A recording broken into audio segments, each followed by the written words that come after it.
What's up, everybody? Welcome to Canesinsight Live, powered by Anajar and Levine Accident Attorneys. We've been telling you about a major announcement. We will get to that shortly. Got a lot of people from Twitter. We're going live.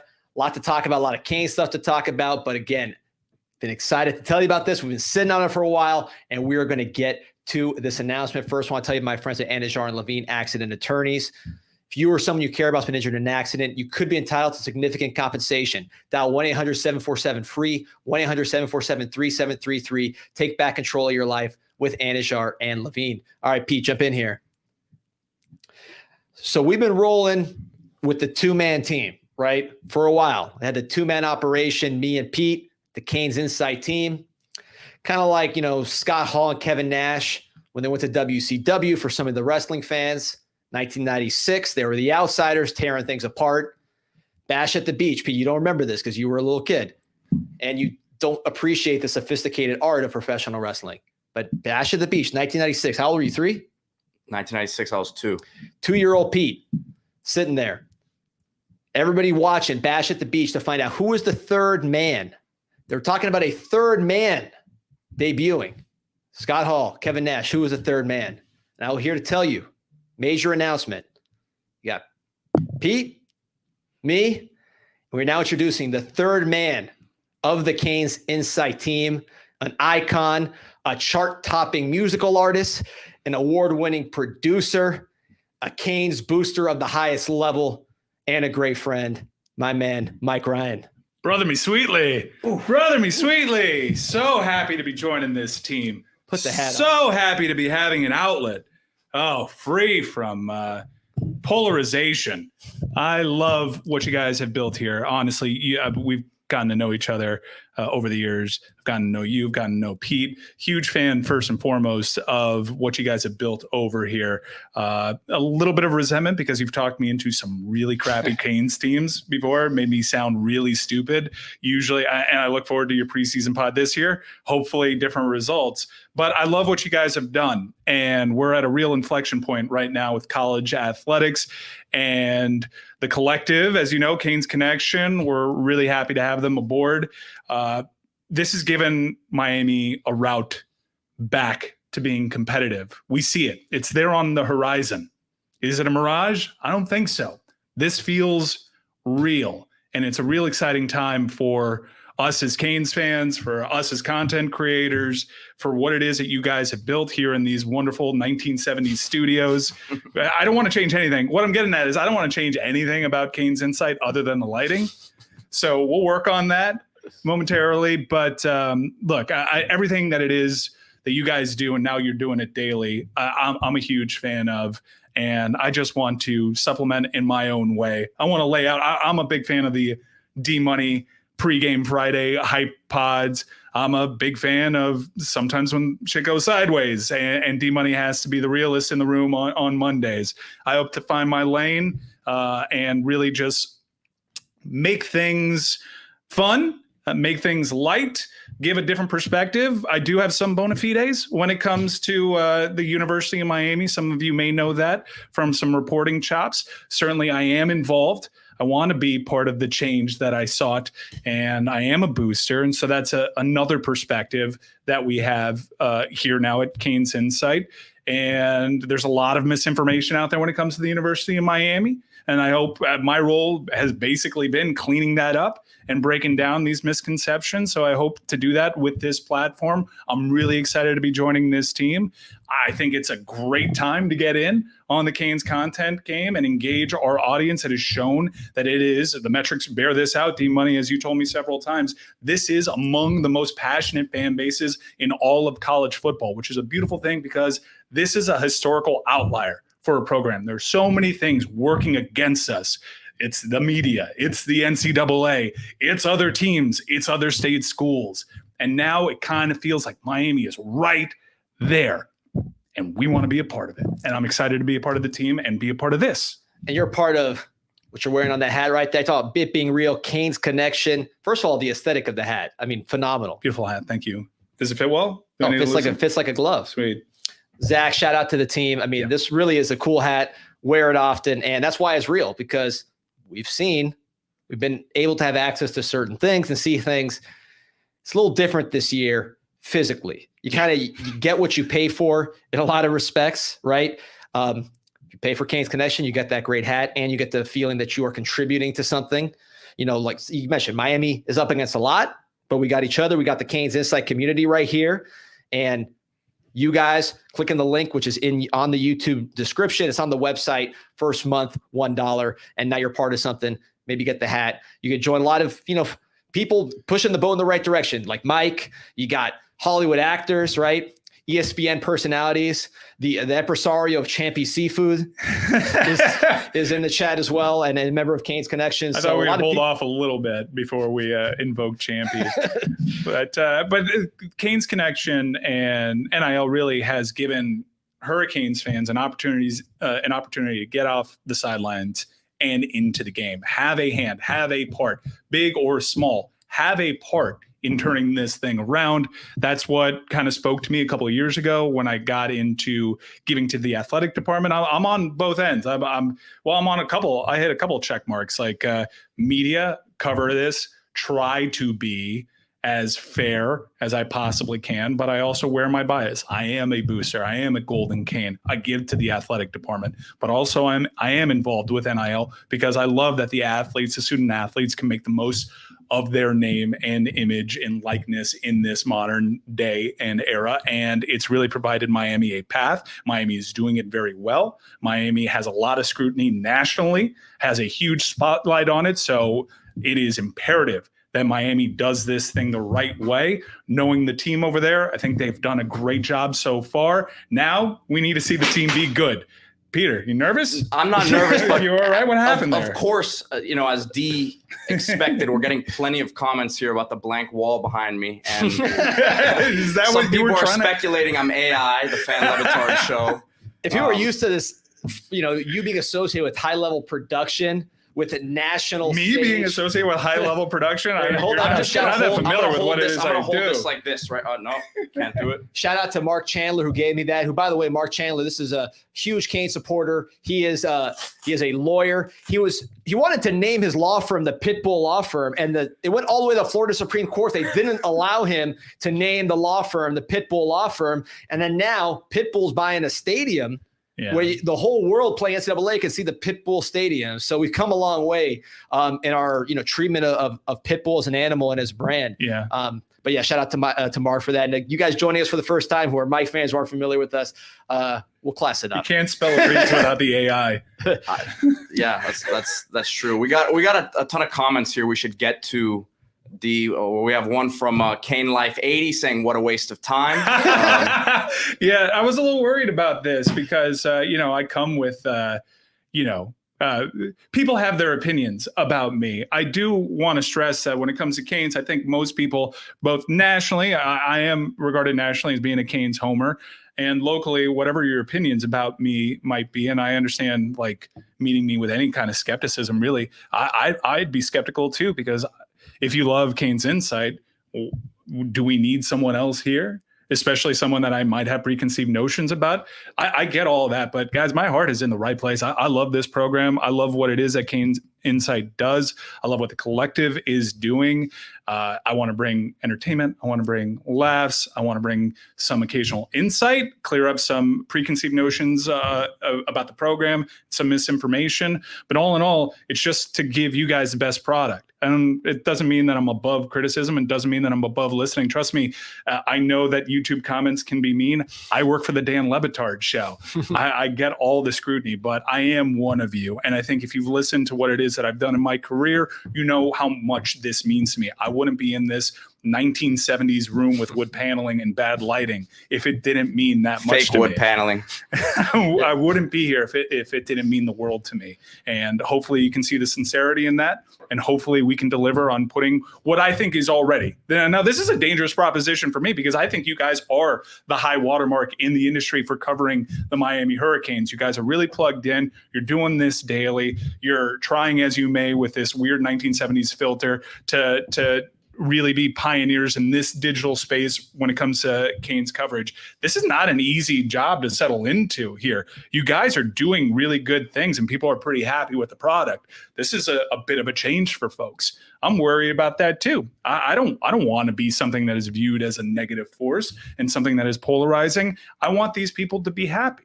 So I will do my best to make you guys happy because I think you know where I'm coming from, which is someone it's not bullshit with me. I care deeply. I got in the game. All right. I'm active in there. I'm supporting the team with not just my resources, but with my platform. And I yearn for another platform. And this, in my opinion, and I've had options, folks, this, in my opinion, is the best possible platform for Canes fans. And I'm honored to be a part of it. Michael Rodriguez says, who's this? Nolan Ryan's grandkid? There really isn't a resemblance. Ryan's a stage name. It's hyphenated. It's confusing. Gio wants to know, what's Mike's burner account? I don't have one. A lot of people think that I had one. In fact, I had one that was called Mike Ryan's wrestling burner account for just wrestling takes. But now people can super follow me on X, as it's called now, and get all my wrestling opinions there. I don't have a burner. That's another thing. Canesinsight. I've been made aware of some long-standing theories that I'm on the message boards. Here's my experience with the Canesinsight message boards. People are telling me that I'm on it and I'm getting my stuff from message boards. It's been said, yeah. Or I get screen caps of things that are going online. I love the message boards. It's a huge part of what we do here at Canesinsight. I think there's a cool way for me to engage in these message boards that we've talked about, but I don't actually want to be there. I've got enough going on in my life, enough negativity going on in my life, especially in the last 10 years around this program, that I don't think that I want to invite that into my life. 6.9 million posts and counting, the premier Canes community on the planet. We'll get him involved. So getting to the Canes stuff, because I know people are watching this and they want to hear. Hold on, I have one more thing. Oh, go give it to it. Give it to Peter, you've been very helpful. I love this positive feedback. Alain Fernandez says this is a Josh Gaddis level higher. Really? I will tell you that Josh Gaddis came in as a Broyles winner. All right. He came in and he was celebrated. And I remember the D-Money podcast. Oh, I gave it to him. Yeah. Yeah. So look, and that person leaving that comment right there, you were excited about Josh Gaddis. So let's hopefully it works out differently and with far less scandal. Yeah, I was about to say a family man, a committed family man as well. Yeah, if you've been to baseball games, basketball games, men's and women's, you've seen me and my family out there. You know that I'm about this life. It's not fake with me. I'm not doing this for. I'm not swagger jacking or grifting. It's real life for me. I love this community of Canes fans, both positive and negative, and I love the fact that they rib their own. And it's real with me because many of you have bumped into me tailgating and whatnot. And you know that Peter and D-Money are about this life too. It's real.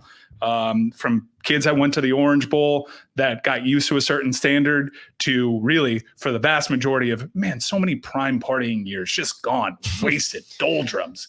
Good time to be drinking. Yeah, it would have been better to be celebratory drinking as opposed to like sad drinking.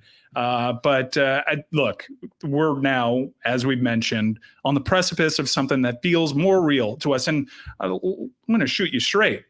We've felt this way before. We've gotten the new Miami t-shirts. We saw Randy Shannon's recruiting classes. We looked at body types and talked ourselves into stuff. I will say from my experience, it's never felt more real. It's never felt this close to being something special. Maybe, look, 2017 was a special year. Under a light, it looks kind of funny. There was a lot of one-score victories. But the year before 2017, a lot of one-score losses. What do we have with this team this year?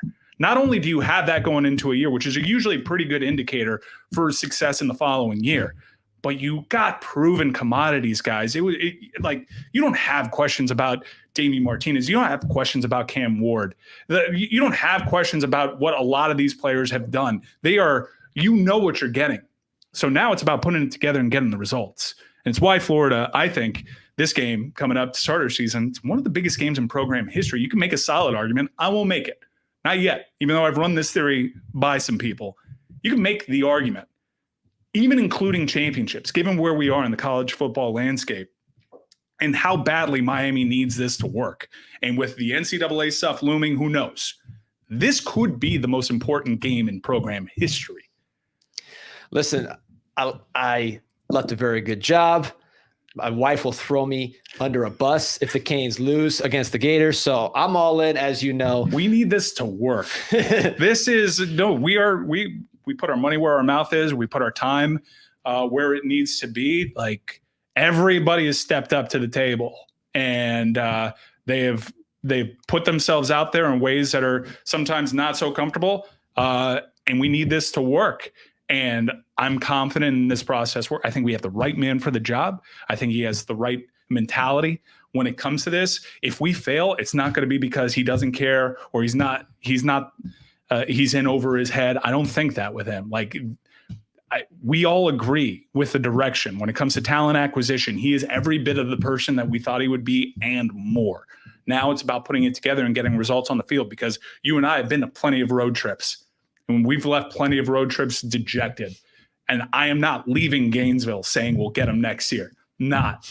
We can't. It's a huge, huge game. And I know what we're going to do. We're going to reverse engineer and like, maybe Florida's really good. No. We know. Those around the program know. This one's huge. We got to take it. Steven Azaro wants to know if this is cribby. First, he asked who the schmuck is, and then he asked if this was cribby. No, definitely not. By the way, shout out to Ulysses Perez with the super chat saying, welcome to the team, Mike. Thank you. That's the right attitude. And I don't know if what Peter is reading me is like the entire sampling of it. I come in, like I said, with some baggage. But I really hope that I'm welcomed by that kind of attitude, because, as you can tell, I love this program. Yeah, listen, there were some real low points on those road trips. We met in the LSU game. I was about 40 pounds heavier than my playing weight. Yeah. I enjoyed eating with you more back then. Yeah, I was drinking at the time. The end of that game, I believe I was passed out on the floor wearing a Hooters shirt. As you guys know, I love Hooters, wear the Hooters shirts all the time, but it was about 4 sizes too small. I looked like one of those girls in the Halloween that, dresses up at the Hooters waitress and probably shouldn't. That was me passed out on the floor in a heap, thanks to Joe Burrow and Jamar Chase, who I didn't talk down about. People forget we led in that game. Oh, Bubba Baxa ruined that. I think I compared LSU to Larry Holmes, flabby and sick. And so as a program, they won the national championship the following year, one of the best offenses in college football history. At least he didn't go to that game with like an oversized foam orange cowboy hat, which was a regrettable fashion choice. We're getting some actual football questions here. Yeah, good. I like ball. Wait, by the way, let me preface some of this here. Mike just give us first insight. Let me preface some of this here. So I mentioned Mike's a booster. This guy is plugged into every single sport in Miami. He's been on trips to Europe with women's basketball. He's got Coach Trish on speed dial. He is front row center for the Trish Revolution. He's got all that. So that is, he's plugged in. And I'm not going to ask him specifics on practices and this and that. But speaking generalities, by shout out to Nick and West End Zone, you've seen this, right? You've been in the room. Mm-hmm. It's like the song in Hamilton. You've been in the room. Yeah. And you've been on the practice field. And we won't ask you for specifics. We don't want to give anything to the Gators that are lurking here. But physically, just from the eye test, be real with us. How does it compare to what you've seen in the past? So 2 previous camps where I tried to talk myself into where we are, actually going back 3 years in this one example that I'm going to cite, and you may know where I'm going with this. Chase Smith would walk out on the practice field and I would go, who's that? Why isn't that the first body off the bus? Why aren't we playing this guy? I had to find out where Chase Smith was today. He does not stick out. And by the way, it's not like his body's gotten worse. He just doesn't stick out in those really profound ways that he used to before. And quite honestly, there were some years where you would look at Chase Smith, say, who's that? And the next biggest guy on the team was the punter. So we are totally different right now in terms of body types. I mean, guys that you don't think have gotten like even bigger, like Mesidor is really big right now. And not to get into specifics in practice, not spoiling state secrets or anything like that. But the juice is different. The talent level is very clearly elevated. Hopefully everybody can stay healthy. But this is also a team that it's a game of football. We know injuries are going to happen, especially where Miami has acquired the most talent. They've acquired the most talent because they want to be the most physical, meanest team along those lines. You're going to lose some bodies along the way. Hopefully this is not a season that gets totally undone by injury because they have overwhelming depth. There are walk-ons that look totally different. Big Rovey. This year. You took My boy number 74, Big Rovey. So as I was pulling up the roster to go over these walk-ons, I was about to make the same point. Taylor Bruton, this guy's 6'6", he's listed at 250. He looked about 300. He's a former Marine walk-on. Big Rovi Valdez, 6'7", 330 from Cardinal Mooney. I mean, these are the walk-ons, and they were out there with guys that were their same former size. Marine. Don't gloss over it. This is a grown-ass man. And he's like 25 that or is, something. yeah, that is a walk-on, and he's a freshman. Like, he's going to make McCormick look like a young buck by the time, hopefully, his career comes to an end. No, they're like, dude, it's different. We've been out there in practices, and we've said silly things in these microphones before, but it does feel different to the point that I catch myself and I try to stop myself because I'm trying to learn from previous mistakes. I don't want to gas people up, but the expectation and what the lines makers are telling you, they're going to go into a really hostile place. There are programs that have found their stride. Utah was humming when they opened the season at the Swamp and they lost to Billy Napier. That is a difficult place to play. And the lines makers are telling you the expectation is Miami is going to win that game. They are favored on the road in a really difficult spot at 3:30. I saw a clip from Scott Van Pelt. He compared what a 3:30 start at the Swamp to the inside of a bundt cake.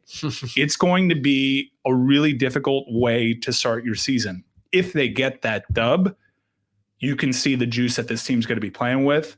This is a front-running town. We win that game. Canes Connection is going to be getting some extra donations, and we're off to the races. That's why it's not that hot of a take to say this is one of the more, if not the most important games in program history. It doesn't work with this money, with this roster, with this coach that cost $8 million a year. It's hard to see a path because this is the most logical path, right? You try to outsmart teams, money ball teams, and all that, right? Mandy was supposed to be the analytics guy. Randy Shannon was supposed to have the local ties. Ultimately, those guys were both cheap in terms of what you paid for, what you gave them money-wise. And on-the-job hires. They were learning on the job. And I do think that Manny's approach can work with the right team around him, but he needed that Temple job, really. Right. This is a program that needed to get away from on-the-job training, and you have a grown man who's won at the highest levels over at Oregon and has shown you consistently, I have a program that works at the highest level. Yeah. Sorry to cut you off there. We have almost 2,600 on here, so as we like to always remind people, like this video, subscribe to the channel, right? You used to have to remind me all the time. Now I have to remind you. You're a pro. And look, when you talk about solutions, right? Let's say an old man gets a divorce, right? And he's trying to find all these ways to meet women. The easiest route is to open up the pocketbook at the end of the day. You know what I mean? I was wondering where D-Money was going with this. You never know. Yeah, he's a lot like Cowherd in that way, like with these real life analogies. You know, that's proven to work, right? Pay money, spend money, get the best, and you get the results most of the time. It's not foolproof, but the percentages of success are higher than trying to outsmart everybody. It's not easy to outsmart the entire nation by doing it a certain way. Now, Miami did that in the 80s, but now, like you mentioned, it's a new era of college football. Everybody can pay. Their facilities are different. The ability to evaluate players is different. There's no Sean Taylor in this era is not going to go, under the radar. Mm-hmm. Everybody in the country is going to be after him, and they're going to be offering $1 million to play if Sean Taylor came out now. Whereas Butch Davis was able to kind of get that eval undercover, get a 3-star player that happened to be 6'3", 220, and be the best athlete on the team, all-time leading rusher in Florida, touchdowns for many years. So in this era, I don't know if there is another solution other than spending huge money, enlisting the support of the fan base to be a part of it, bring it in tight, and do your part instead of buying that extra bottle of lick or that extra, I don't want to say extra memorabilia because you should be spending that money. Miami Hurricane team store, got the new sandals, the orange sandals. But pull the team store because they got to show some of this. While we're talking, part of this whole process is, again, bringing it in tight. It was one of the reasons why we partnered with the Miami Hurricane team store, because when you shop at the Miami Hurricane team store, not only do you get, look at that Samson Okalola Mike, you can't see this. He's wearing a Hawaiian shirt and nice bucket hat. JoJo Trader, Ray Joseph rocking. I don't know who this athlete is in the middle, but very good choice here. So these are athletes. The reason they're promoting the Miami Hurricane team stores because Miami Hurricane team stores the Miami Hurricanes athletic department. So if you want to buy premium gear and support the program, Miami Hurricane team store allows you to do that. Support the student athletes, support the program, support what we're trying to do here, which is do everything at an elite first-class level. Look at the slides. These are going to be all over Gainesville, stepping on Gator fans' feet. You know what I mean? Getting slapped with these things. These are going to be all over Gainesville. These orange check left us. You can't see them, Mike, but they're pristine from Adidas. Miami Hurricane. I can't see that, but I can see you in full pitchman mode, and it's the first time I've seen it in person. It's a glorious thing. I live pitching because I say what I believe and I get passionate about it. When I'm looking at these slides, Miami HTS.com Hurricane team store. It's really part of what we're like. Look, I'm being real. The partnership with Canes Connection, you see the hat, obviously. We've been promoting Canes Connection. I know the numbers of Canesinsight. I know if everybody on this call signs up, first month free or first month $1 at any price point, but then locks in, we're going to have so much ability to get the best players with this recruiting staff. No one's going to touch us. I know what our numbers are of fans. So I know what happens when we bring it in tight. But the reason we partner with the Canes Connection, the reason we partner with the Mike Ryan, who is deeply embedded, not in covering the program, in the program itself and supporting the program. The reason we are allied with the Miami Hurricane team store, which is the official team store of the Hurricanes, money supporting Athletics, is if we all bring it in tight, we all bring it together, we have one machine, fan base, revenue, NIL. It's going to ultimately make sure we still have the best players in the country, which you've seen. It's a different animal when you have Damian Martinez. He takes a breath. Jordan Lyle jumps in. He takes a breath. Chris Johnson, the fastest player in the NCAA video game, jumps in. AJ Allen, Chris Wheatley Humphrey, who's looked really, really good. I mean, waves. That's what happens when you have this kind of support. Fastest player in the NCAA video game, but might not be the fastest player on his own team. It's you see the difference in talent and D-Money. Like this investment and everything that the University of Miami itself, because credit to them, they stepped up to the plate. They did what was necessary. They decided, okay, we're not going to go on the job training anymore. Let's go get the right man for the job. And they did with Mario Cristobal. And that's as competitive of a salary. Look, they pried him away from Phil Knight, and you've read the reports over there. But once this thing gets going, it becomes a lot easier. And you're not losing those painful battles. You're not losing Jeremiah Smith. If you have success, it's the only thing that is in the way right now. All right? It's the only thing that is stopping this, because you see the level that Mario Cristobal is recruiting at without the success, without the CFP appearances. What do you think is going to happen if they're in that conversation? What do you think is going to happen if we're truly back? This gets easier, folks. It's sustainable. This is a sustainable business model over here at Canesinsight. I'm hoping too. But on that program, if they win and they get going and they get hot and they stay healthy, there is the blueprint here for foundational success to keep building on. Oh, Cam Ward came here, had success. What do you think if Cam Ward has a great season here, if you're the next hotshot quarterback in the transfer portal, don't you want to go over there to Miami? Look at the weapons they got him. Look at that O-line that they got around him. Look at that defense, that tenacious defense.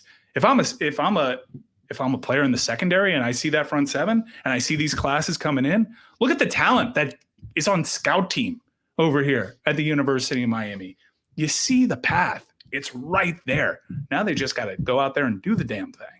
That example you gave about the transfer quarterback, I wanted to get to that because I was talking to a coach about this exact scenario. When Cam Ward goes out there and has a Jaden Daniels type jump off the draft boards, just in the national consciousness, puts together that kind of highlight reel. The comparison that was used when I spoke to this coach, this was not my comparison, was Lincoln Riley at Oklahoma. Lincoln Riley is not the most charismatic guy in the world. He has a lot of shortcomings as a coach. You've seen it in the Pac-12, which, by the way, Mario Cristobal won twice. Lincoln Riley still has not won. For those of you who were trying to sell your firstborn son to get Lincoln Riley, just put that in your mind, because the same people are there saying this guy's the worst coach in the NCAA. Consider that. But Lincoln Riley is not the most charismatic guy in the world. Well, Lincoln Riley, the reason he's able to get Heisman winner, first pick of the draft, quarterback after another, is the proof of concept. You want to be like this guy? Come aboard. Cam Ward does all this. it's going to be very easy to get the next high school guy, or I think more likely the next portal guy, to say, I can do that. I can make that kind of jump. I know I have the talent. And now you're getting the cream of the crop. And this thing is repeating and repeating and repeating. And one thing I want to say, we're not going to get into too many details, because as far as practice stuff, we're going to give you, here's what I'll say. You guys know, when we tell you stuff, we're not just telling you stuff to tell you stuff. When we say, keep an eye on this player, or maybe don't worry about this player so much, they were doing that for a reason, right? There's not just guessing. Okay. Gonna be a little less on details this camp because of what happens in the first game. We don't want to give these guys any clues. We don't want to give them anything, but I want to give you just general things. And to the extent I do give you a detail, here's an off-field detail that to me was very interesting. Mike, you know this. Practice. Burning hot. I'm told by sources that Joe Echeverria was out there in a full suit, the new president of the University of Miami. And, take that for what you will. I don't recall seeing Julio Frank at too many practices, certainly not in a full suit, ready to rock and roll and designer shoes. But this guy was out there decked, from what sources tell me, ready to rock and roll. And I think that shows the level of commitment. Bears repeating it. This is the guy that was right behind the improved investment in the program. It would show the kind of guy that Joe is too. He's a big supporter of athletics, and we don't have to get into who should be the next school president, but I think there's overwhelming support for the guy, what he's done with UHealth. I think he's done a great job, and hopefully he is the guy, but he is deeply passionate about this. And we're not embargoed previous seasons. I was at plenty of practices. I never saw the kind doctor out there before. So I am super excited about all those things. This is there's a lot of good, positive momentum here. And if we can just show the talent nationwide, the media and all the other coaches, because they got an eye on it too, what's going down here. If we can show them come September, come conference, it's a big non-conference game, but you also got to handle your business. We've been to Charlotte once. Peter, we ran into one another. Yeah, that was a great trip. It was a great time. It was a great time, but until the game kicked off. Yeah. But before that, we had a good time. Yeah, we've only been to Charlotte once. That's pathetic. We got to show folks that we can do this consistently, and you can't do that without doing it once. And I think in terms of talent, I know you guys got into the preseason ranking. Miami's ranked that high because of the talent that's here. And Miami's ranked that low because the media is acknowledging the question marks about this staff and when it comes to game management, things that I think the staff themselves would acknowledge. And we got to show people. If they win that game, strap a rocket to them, because the schedule gets lighter and you got a reinvigorated fan base that is just dying for a reason to hope and get behind this team, to know that their dollars are going to something that is sustainable. They've bought the turnover chains. Remember how great 2017 was? It was a flash in the pan. Coach Rick wasn't at the peak of his powers. There were a lot of things out there that were working against that team. There's something here that, again, is sustainable. And from the scout team all the way up to the very top line of talent here, pretty much everyone is as advertised. So now it's time to go out there and win some games. Got comments here. Got Mad Eye Moody saying D-Money had to have been a car salesman at some point in his life. I'm selling Ferraris here. I'm at the dealership. We don't got to even put the ads out to the normal people. This is like invite only kind of quality we're talking about here with the Miami Hurricanes football. I don't have to sell you a hoopty. We are a premium dealership right now. That's the price tag. On some of the. I think he was just referring to like the background. Oh yeah. But it is like pitchman vibes, and I don't mean to come across like Billy Mays here, but this is the path that was afforded to us. It was a game-changing thing, and we have a coach that is the right man in an era of talent acquisition where that is paramount. So this is happening organically. I don't really mean to fundraise, though. I think every person that gives goes a long way to helping what it is that we're trying to achieve. We're saying this because we've been out there. We've already seen this tree bear some fruit because the tree looks different. Oh, yeah. And look, I was pointing to this right here behind me. Those of you guys might have seen it, might not know the story here. This is an article about when Miami went up to Doak Campbell and defeated FSU. Actually, an article written by Mike's buddy, Dan Lebitard. FSU at the time used to rip out the sod from opposing teams that they beat on the road, right? They were a pretty good team at that time. They were the intercontinental champions of college football. They had a lot of wins, and they would tear up the turf. When the heavyweight champion, the Miami Hurricanes, who won the national title this year in 1991, went to FSU and beat them, they dug up the turf in their face, basically avenged all the smaller teams and reminded the intercontinental champion who the world heavyweight champion was and took the dirt, which is why we had this here. And that's the energy that we're trying to provide on the pod and that we think the team is going to be supplying in major amounts. You got to remember, this is Miami. All right. When things are equal, we're going to get players because Miami's a better city than these other cities, right? That is why if we pay for the player, the market rate, we're going to get the Cam Wards, the Damian Martinez's, the Justin Scotts, those superstars of the present and future, because this is a superstar town. You've seen the NFL Hall of Fame this weekend, Devin Hester, Andre Johnson. That's what this program is. That's how we got to view ourselves. Part of that is spending the money, right? You got to, it's like a lot of wrestling talk on this pod. I got the shirt. We're going to get a little more wrestling talk here, but the analogy, Ric Flair, when he was the heavyweight champion, he was fighting in those suits, ruining Rolexes. But do you think he wore fake stuff? No. He spent the money. Real alligator shoes that he was hitting dusty roads with. If you want to be at that level and view yourself at that level, you got to spend. You got to be that. So if we want to be the bullies on the block right here, taking dirt off teams that we've just disgraced, like we're going to do in the swamp here in a couple of weeks, like we're going to do to Florida State the next time we go over there, like we're going to do certainly at the Rock. If you want to be that bully in the block, you got to spend that way. You got to carry yourself that way. And I'm trying to get the fan base to start believing. There's a lot of skepticism. I get it. I sold them a ton of BS over the years. Yeah. But I'm here to check you on all of that. The only person that's as big a homer as me here to check us. Yeah. But I got so much crap for just regurgitating your takes. You're really patient zero there. You mentioned Florida State. I don't know if you saw the development there. You should be nervous about that game because I don't know if you saw what Coach Norvell did today at practice, but he's a visionary. They were practicing indoors, and he decided, I'm not going to make anything easy for these guys. Turn the AC off. When he was asked about it, he's like, if I could turn up the heat, I would. Incredible visionary.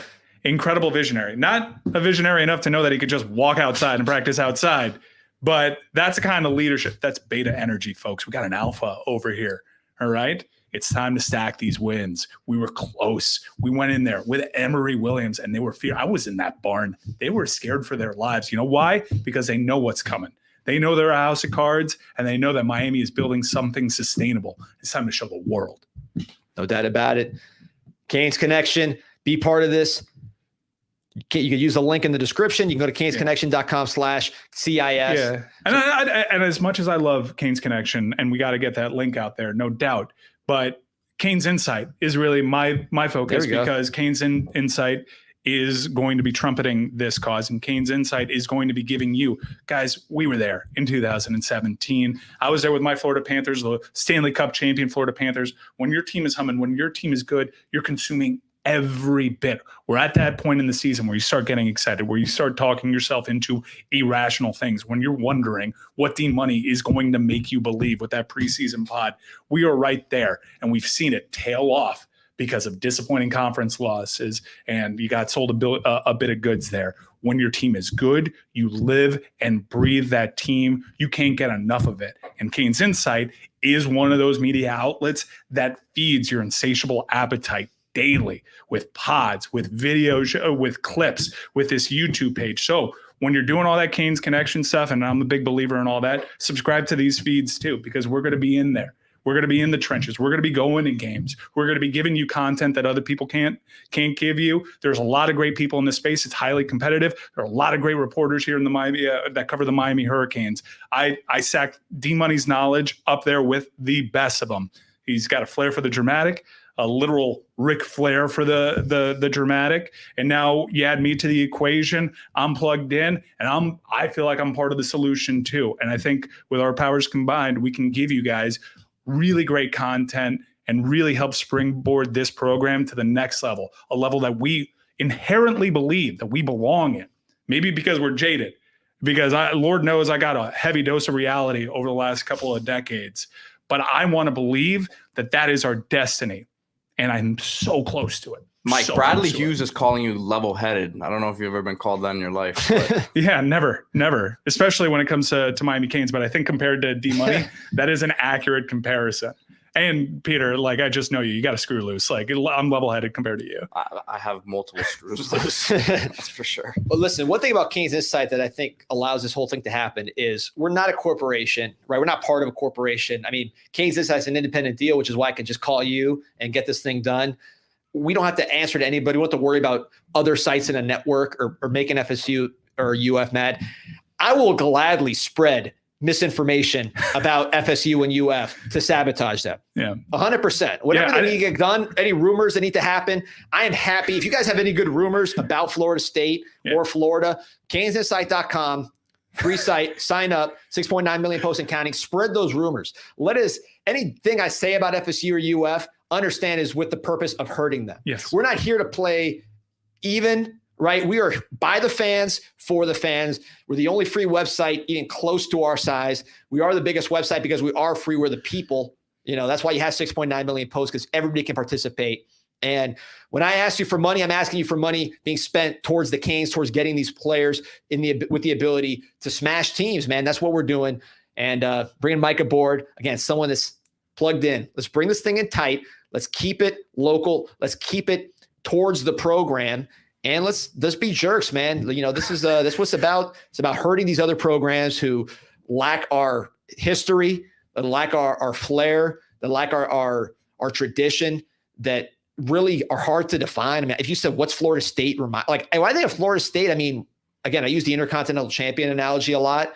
It might be an insult after this title reign of Gunther elevating that title to a level beyond probably what FSU's done.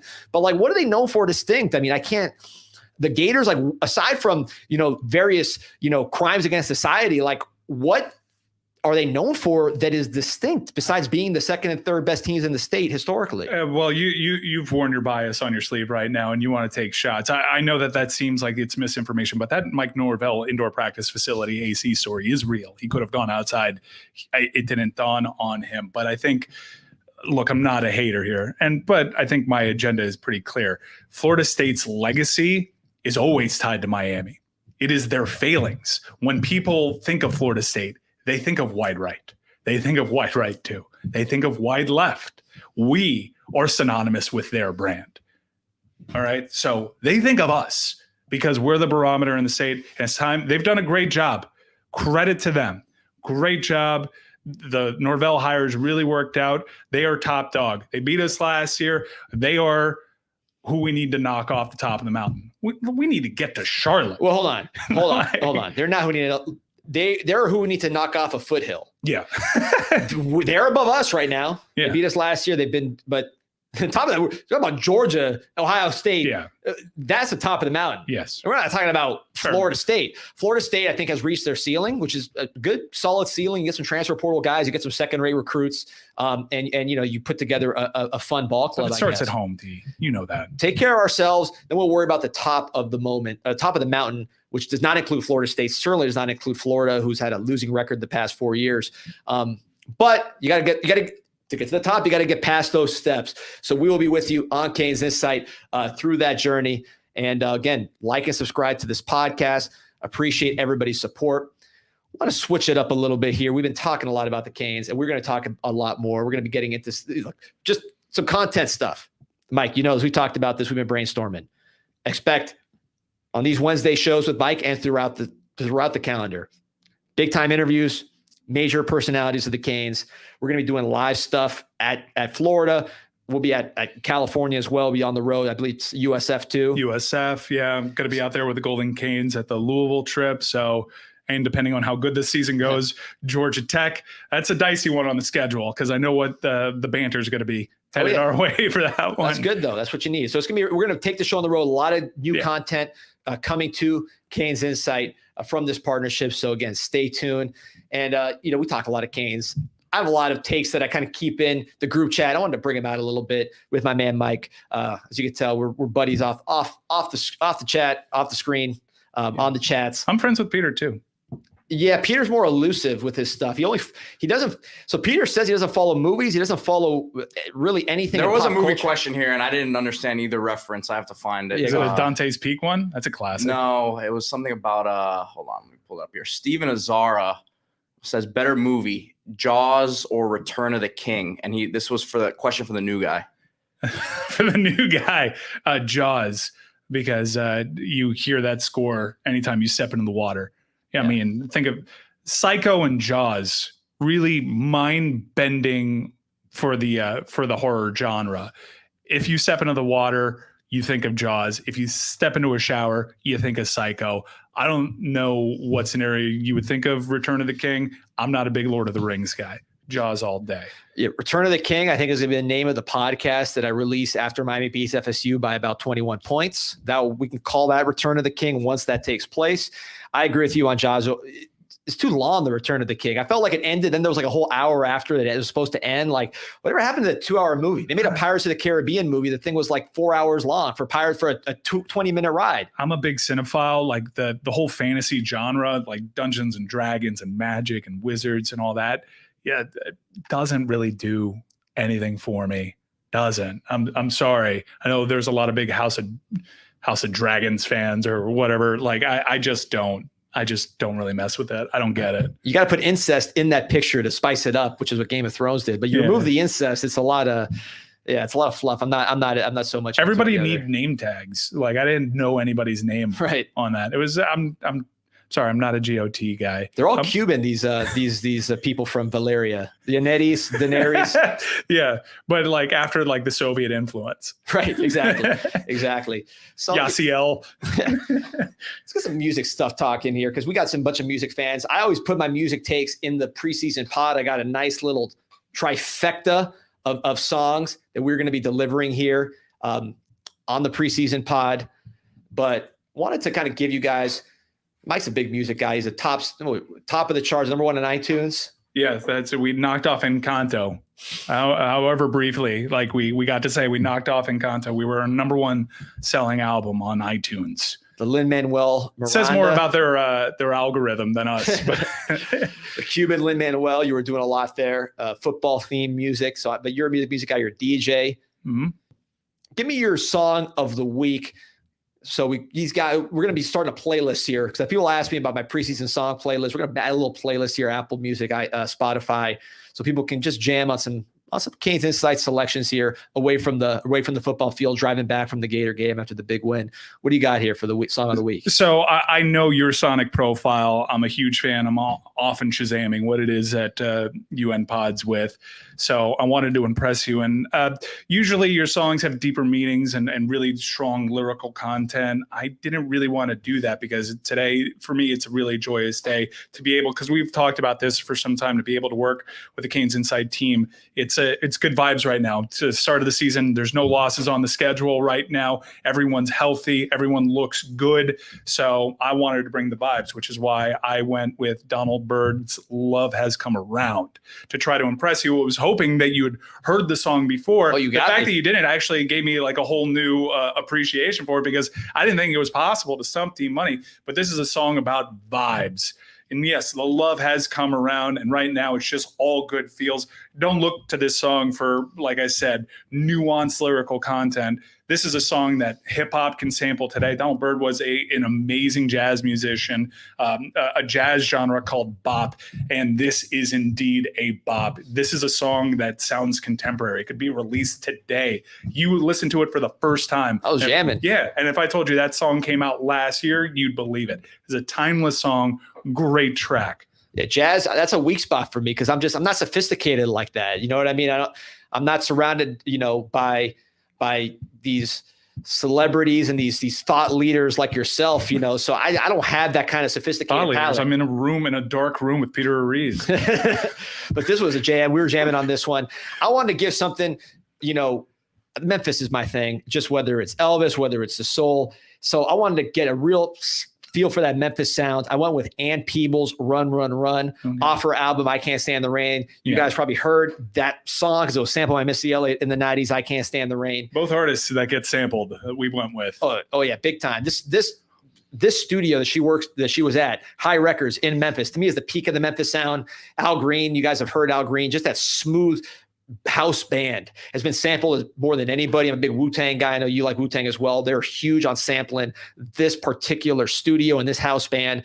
Amp Peebles to me is the peak of the sound. Run, which reminds me of what sources tell me has been going on when you have Damian Martinez, Jordan Lyle, Chris Johnson, Chris Wheatley. Humphrey's got some skills. AJ Allen. You don't even need to use Elijah Loxton. Of course, Cam Ward can run. Yeah. So when you bring a defense like the Gators have, that was quite porous last year, we saw against Kentucky, had no answer for the physicality of Kentucky's run game. I could see Miami run and pounding up. But Amp Peebles, all these links are going to be in the YouTube, in the comments, in the description. Plus, we're going to put a little playlist out as we add to it over the week. So check out these songs. I noticed you didn't even mention Mark Fletcher. That's the embarrassment of riches right now in that running back room, and it's a hell of a line to run behind. Oh, yeah. I saw him walking around the other day, man. The guy is enormous and in great shape. Yeah. The hope is that, the phrase 3 yards in a cloud of dust. Hopefully our 3 yards is more like 6 yards and a cloud of dust, because from what we saw in spring and what the early reports are in fall, like, this team is going to be able to run. Mario Cristobal has made it so. And now you have a room that is not undone by injury. You have a lot of legitimate talent there and a lot of versatile talent there. We can pound you into submission. We have big guys that are strong. We have big guys that are fast. We have little guys that can get out there if you get them in space. Like, say what you will about Jalen Knighton. He had game-breaking speed, and that element, as we saw specific to Florida State, that was a difference between the two teams. When their runners got into the second level, they were gone. They had big chunk plays. Our guys kind of stayed in that second level. There's speed now and game-breaking ability that solves that issue. And it's not just at the running back position. There were game breakers on the receivers, at the skill positions. Tight end is a position that we didn't really get much out of last year. It seems as though Arroyo is going to be able to trust his body. That's a one missing thing, I think. Elijah Arroyo really trusting his body, knowing that he can go. But Lofton seems like he can really unlock a lot of things, be a matchup nightmare over there. So I'm really excited about the versatility and the depth. Because, as we know, the football season is a war of attrition. You're going to lose some soldiers along the way. To be able to keep teams on their toes, give them different looks, different packages, different personnel. We are prepared for all of that. This team is primed for success in this conference and hopefully beyond that, D. No, absolutely. And Shannon Dawson alluded to what you said there in his interview yesterday, where he said, we were one of the top teams in yards per carry, one of the top teams in yards before contact, but we didn't have those big runs because you got to make a play at some point. We just didn't have that last year. That is not going to be a problem based on things that you've been privy to there with some of the personnel that we got with number 6 and Damian Martinez and some other guys, man. It's going to be a little different. Yeah, it sounds different when he runs into a line. Oh, yeah. And look, those of you who've seen the shirt, have seen the references I've been making.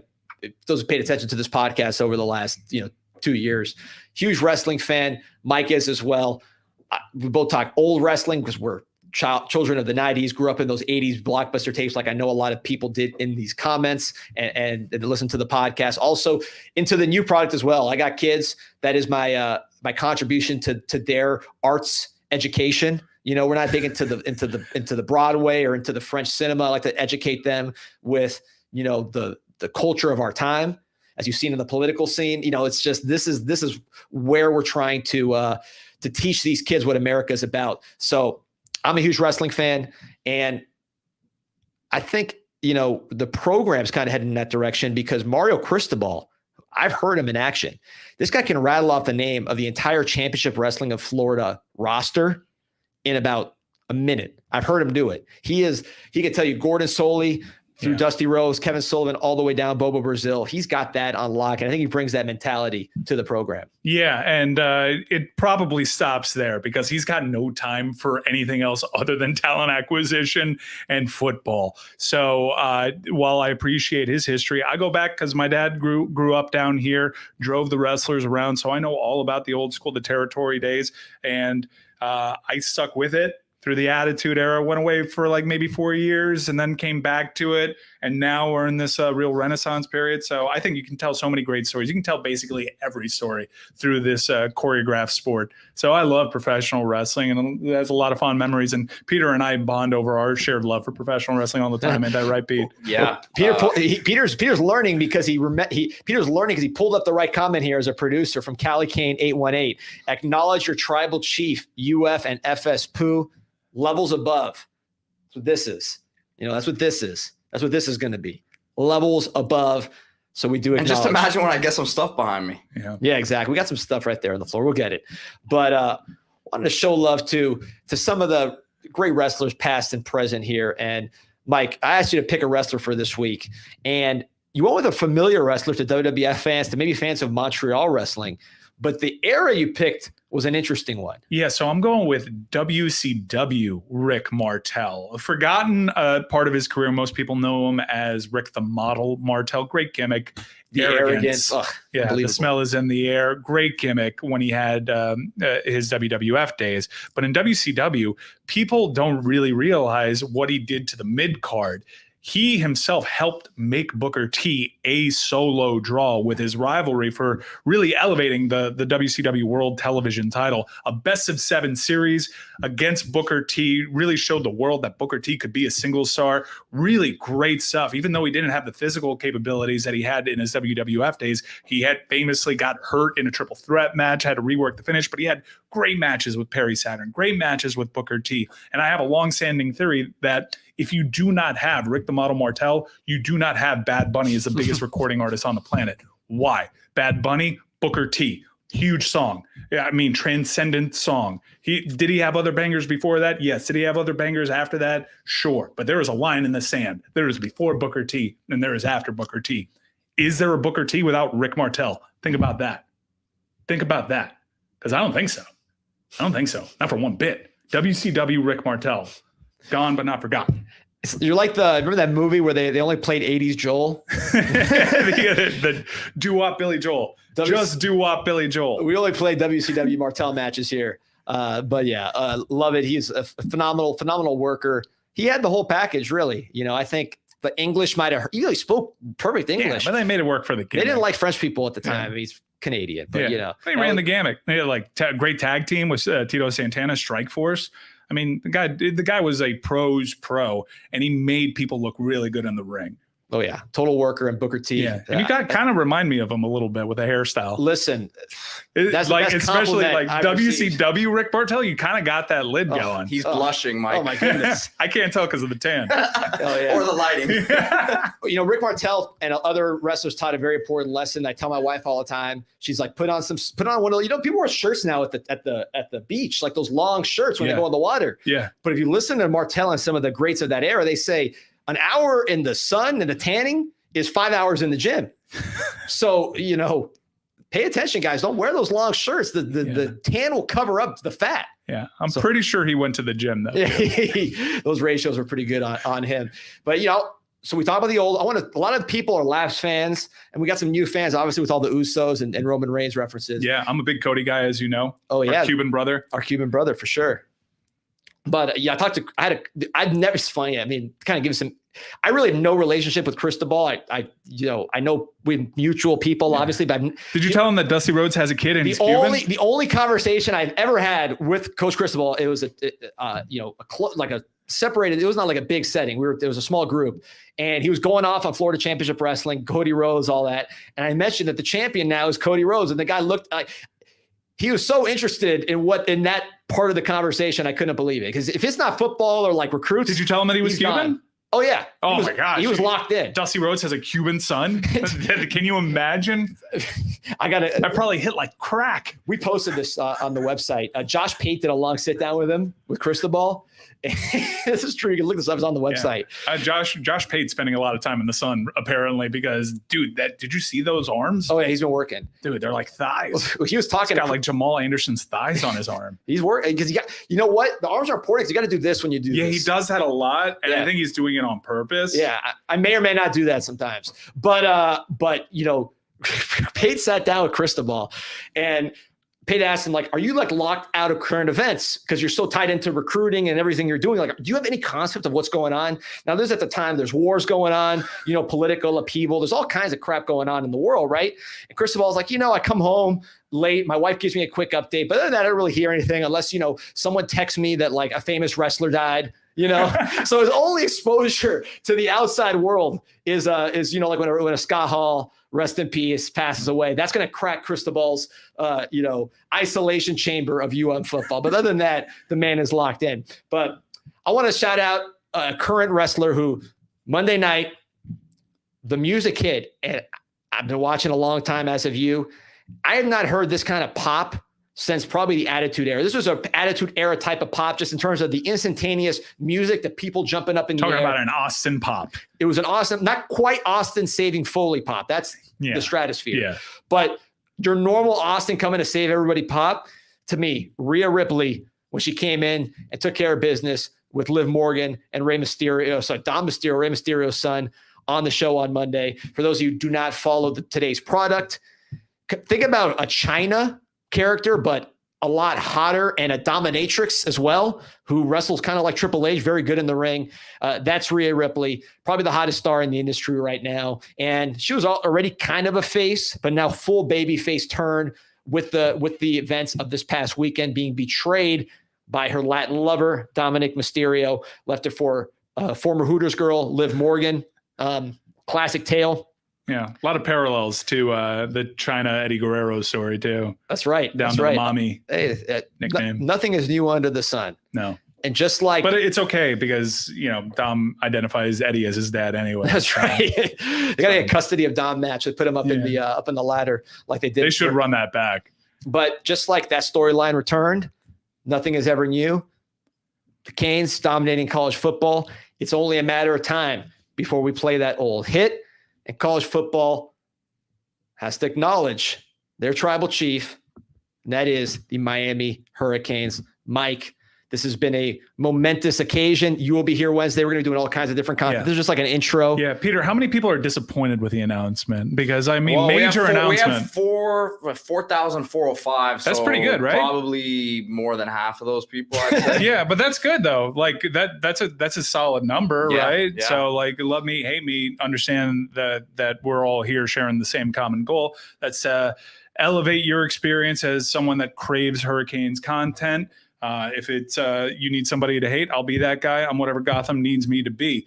But I'm here because I believe in this program. I'm here because I believe in these guys and I want to be a part of it. And I think that this is the most exciting time in my adult life to be around this program and to be around you fans. And like I said, not above criticism, not above constructive criticism.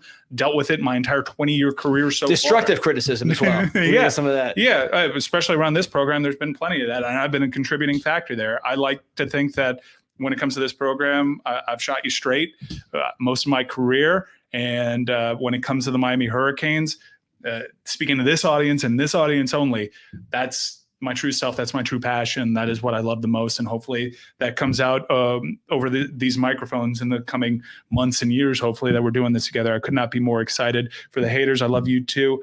Don't trust me. I'm not here to change what CIS does. I'm here to augment it. And specifically, I want to be here in the middle of the week because I enjoy my bookend D-Money specials just as much as anybody else. I think you guys do a fantastic job doing what it is that you do. Just like to carve out my little lane there, be boots on the grounds for these road games, give you some insight in ways. I'm plugged in different ways, not plugged in more, but plugged in differently. And I hope to bring that to what is, for my money, already the strongest Canes content creation company in the business. And for those of you tuned in for hardcore football talk, left guard, still unsettled. So like and subscribe to this podcast. We're going to the depth charts tomorrow. We'll have Mike next week, and you'll be seeing a lot of them. Thank you, everybody who tuned in. Go Canes. Go Canes.